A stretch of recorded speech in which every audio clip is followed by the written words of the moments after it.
गुरु वशिष्ठ जी और गुरु विश्वामित्र जी में बहस हो गई। बहस किस बात की हुई?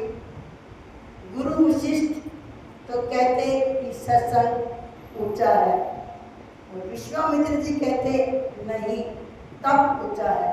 क्योंकि विश्वामित्र तप बहुत किया करते, सारी उम्र तप में बिता दी और घमंड भी बहुत था और गुस्सा भी बहुत था। जितने भी ऋषि मुनि हैं उन सब में गुस्सा विश्वामित्र में ज़्यादा है। तो एक दिन बहस करते करते सारा दिन बीत गया। तो वशिष्ठ मुनि जी कहने लगे कि हमें किसी के पास चलकर इस बात का न्याय करना चाहिए कि सत्संग ऊंचा या तप का फल ऊंचा। दोनों गए ब्रह्मा जी के पास और ब्रह्मा जी को बताया कि हमें ये निवारण करो कि तप ऊंचा या सत्संग का फल ऊंचा। ब्रह्मा जी ने बात सुनी, कहने लगे अगर मैं किसी को छोटा बड़ा कहता हूँ तो ये मेरी बेइज्जती कर देंगे। तो उन्होंने कहा कि मैं तो संसार को रचता हूँ, मुझे नहीं पता कि तप ऊंचा या सत्संग ऊंचा। आप विष्णु भगवान के पास जाओ, वो आपकी बात का निवारण करेंगे। गए विष्णु भगवान के पास, अपनी सारी बात बताई, क्या सत्संग ऊंचा या तप ऊंचा? तो विष्णु भगवान कहने लगे कि मैं तो सृष्टि का पालन करता हूँ, मुझे नहीं पता कि तप ऊंचा या सत्संग का फल ऊंचा। आप शिव जी भगवान के पास जाओ, वो आपकी बात का निवारण करेंगे। दोनों गए शिव जी के पास, फिर अपनी बात रखी। क्या बात रखी? सत्संग का फल ऊंचा या तप का फल ऊंचा? शिव जी कहते हैं अगर मैं ये कहता हूँ कि सत्संग का फल ऊंचा है तो ये विश्वामित्र तो क्रोध हो जाएंगे और क्रोध में आकर ये मेरा विनाश कर सकते हैं, इसलिए मैं इनको जवाब नहीं दे सकता। कहने लगे कि मैं तो सृष्टि को चाहता हूँ। क्यों? जब बंदा मरता है तो मोक्ष शिव जी भगवान देते हैं। कहने लगे मेरे पास तो इसका जवाब नहीं, आप जाओ शेषनाग के पास।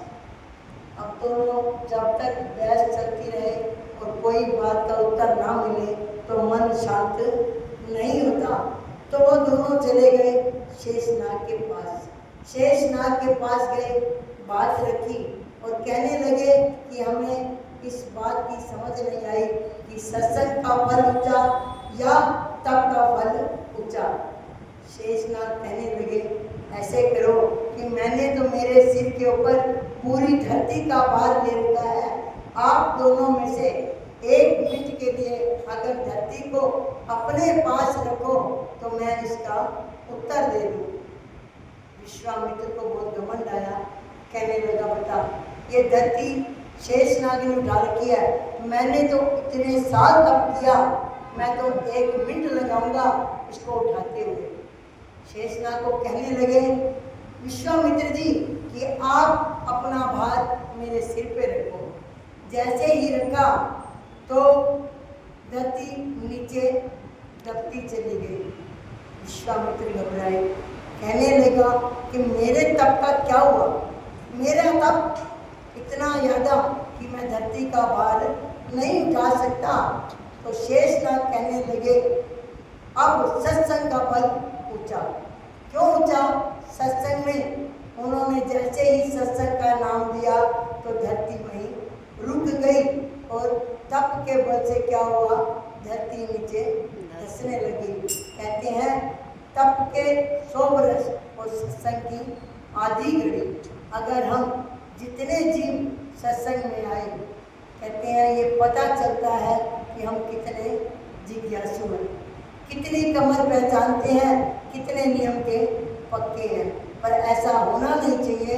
अगर मजबूरी है तो बात अलग कि हम स्वास्थ्य ठीक नहीं, हम नहीं चल सकते तो बात अलग, लेकिन घर बैठकर छुट्टी मारना ये गलत बात है।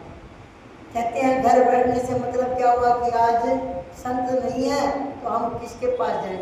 अरे प्यारे महाराज जी गुरुदेव सबके सामने बैठे और फिर भाई जी बोल के भी गए थे कोई ना कोई संत तो यहाँ रहेगा, लेकिन हम सब क्या बने अहंकारी कि हमें जाने की कोई ज़रूरत नहीं, क्योंकि हम सत्संगी हैं, हमें सारा ज्ञान आता है, हमने जाकर क्या करना।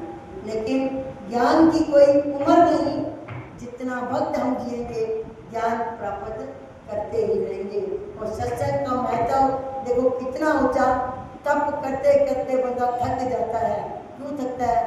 भूख प्यास से रहता है। और सत्संगी बंदा थोड़ी देर रहता है, कहते हैं पूरा फल भी ना दे। और जब कोई बंदे की मौत होती हो और शैया पे पड़ा तो क्या कहते हैं, हम सारी काशी का फल इसको देते हैं और इसको मुक्ति मिल जाए। किसी ने ये तो नहीं कहा कि मैं तप का फल देता हूँ तो इसका मोक्ष मिल जाए। क्या कहते हैं, तप का फल नहीं मिलता जितना हमें सत्संग का फल मिलता है। सत्संग की आधी घड़ी भी सर्वश्रेष्ठ है, इसलिए सत्संग को कभी नहीं छोड़ना चाहिए। और श्री गुरु महाराज